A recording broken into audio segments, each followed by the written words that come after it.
Hey everybody, this is Robert here with Jones Tech, and today I'm just going to give you an overview of how to do a pre-delivery inspection. A pre-delivery inspection is when somebody buys a piece of equipment and there's a checklist that you need to go through in order to make sure that they're getting everything that they need, so that way you don't shortchange your customer. The one thing that you want to look for is to make sure that it has an owner's warranty book, maintenance manual, driver's manual, engine manual, the dealer sales, service directory, fifth wheel operating instructions, so on and so forth.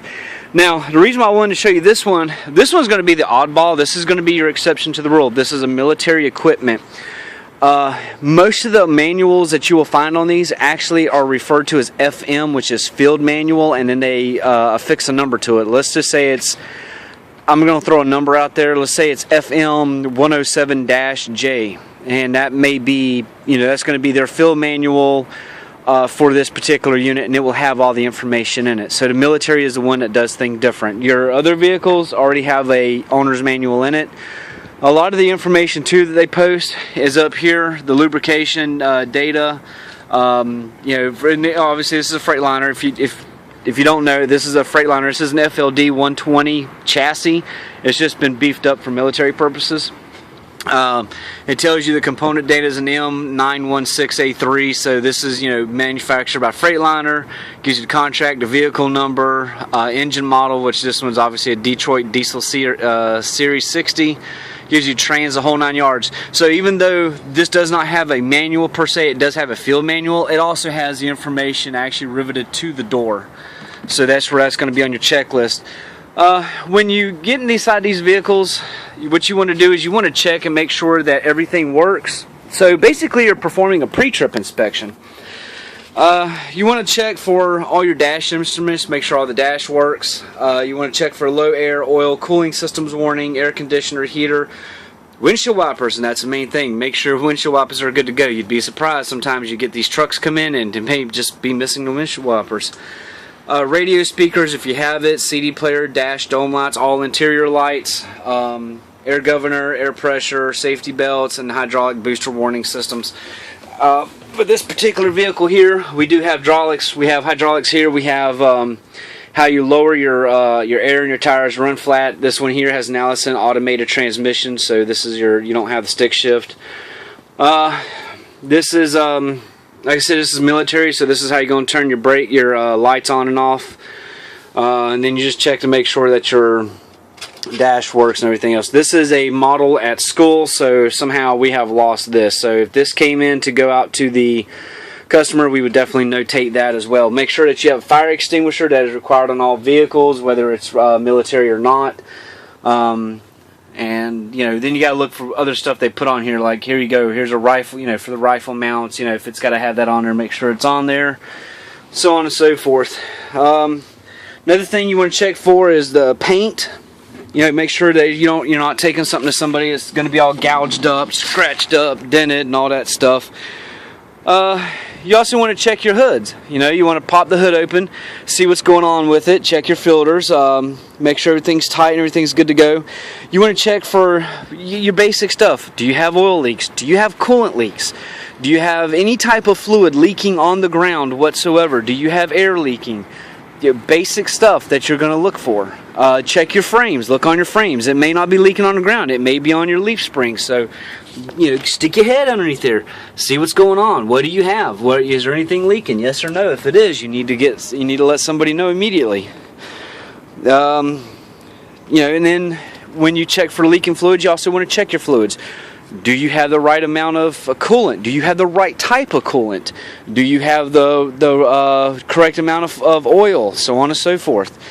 You want to check your hydraulics. Does this thing have hydraulics? Yes, this unit definitely has hydraulics. So you want to get up there. You want to make sure that you have the filters on there. It's secure, that you have the correct amount of hydraulic fluid that you need to have on it.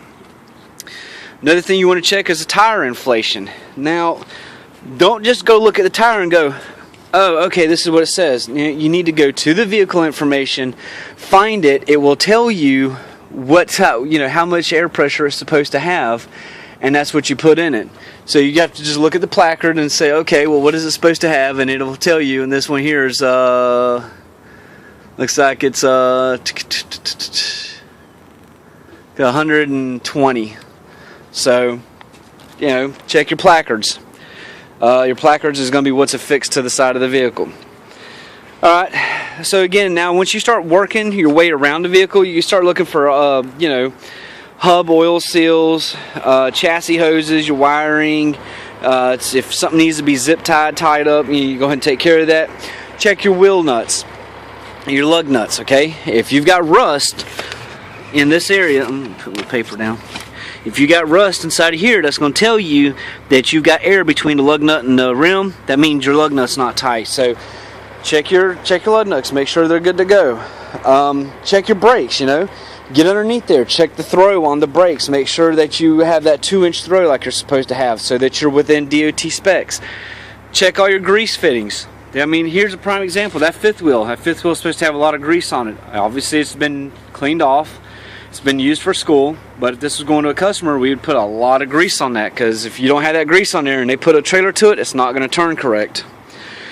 Check your steering, you know, your operation. Make sure that your steering doesn't have more than 2 inches of play in it. Check your clutch, check your transmissions, 2-speed axle, speed control, so on and so forth. And one of the other things is check to make sure your stacks are turned out 45 degrees. When these things are shipped, they actually go into this area here. See if I can get a good close-up for you. Actually go in here and they'll actually loosen this up, and you can swivel these stacks around so that way it's easier to ship. So whenever you get them, here we look on this Peterbilt. Peterbilt's a little bit easier. So we have an old Peterbilt here, but if you were going to have this, you can actually swivel these stacks. A lot of your Freightliner Columbia Century class, you could do that too. The Aerodyne Sleeper actually is not going to allow you to swivel it. I apologize. But your Columbias will. So you have to check and make sure that you're not running down the road with the stack still up against the truck. You want to make sure that it's pulled out in the way it's supposed to go. Look for anything loose. Look for obvious stuff, you know. Make sure, do you have a fuel cap on there? You might want to make sure that you do. Does your hood latches work? What's going on there? Lift the hood up. Take a look underneath of it. Let's see if this is... Okay, you know, appreciate that. Had a buddy of mine help me out there. All right, so go, you know, take a look at the engine. What's going on here? Let's look at the exhaust system. You know, do you see any blacks? You know, do you see any black spots on your pipe? You know, on your down pipe. If you do, that's going to tell you right then and there that you have an exhaust leak. You know, you need to let somebody know immediately. Check to make sure you don't have any fluids leaking. Valve cover gaskets. Check the connection on your alternators, make sure they're good and tight. You know, again, check for your oil. This gives you an oil sampler or trans sampler valve. You know, check all this stuff. Take a look at it. Make sure. Put your hands on it. Don't afraid to get dirty. Anyways, that's basically a pre-delivery vehicle inspection. Thank you for watching. Again, this was a military vehicle. It is a Freightliner. It's a FLD 120 chassis system. It's just been beefed up for their operations out in the desert. Thank you for watching. Have a good day.